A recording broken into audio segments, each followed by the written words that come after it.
L'escavo del canale di grande navigazione Vittorio Emanuele III è un'inutile e dannosa forzatura che accelererebbe solo l'erosione della laguna di Venezia. Su questa base il senatore Allo veneziano Andrea stesso modo, Ferrazzi, però, non è capogruppo nemmeno Dem nella Commissione immaginabile Ambiente, il ha bloccato l'inserimento dell'escavo nel decreto del governo che dà il via alla fase di progettazione per l'attracco delle grandi navi fuori dalla laguna.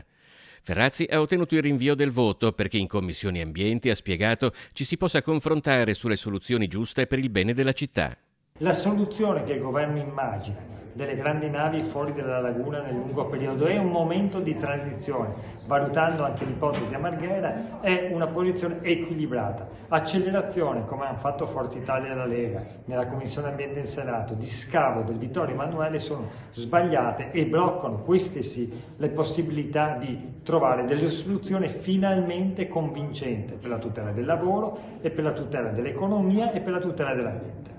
Lo scavo di quel canale, ora ampiamente interrato e che veniva usato quando non esisteva il canale dei Petroli per far giungere le navi da crociera alla Marittima direttamente da Marghera, provocherebbe, secondo Ferrazzi, un danno insostenibile. La soluzione a cui lavorare, sottolinea, è la progettazione di un attracco delle grandi navi fuori dalla laguna e nel frattempo la presenza dentro la laguna. Ci si deve fermare a questo.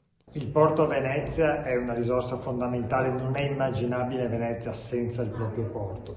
Allo stesso modo però non è nemmeno immaginabile che il fenomeno del gigantismo navale imperversi nella nostra laguna così fragile, delicata e di grande valore. Ormai le navi, quelle passeggeri, oltrepassano i 300 metri di lunghezza e centinaia di migliaia di tonnellate, non è pensabile una cosa di questo tipo. Così come non è pensabile scavare nuovi canali che sono stati interrati nel tempo.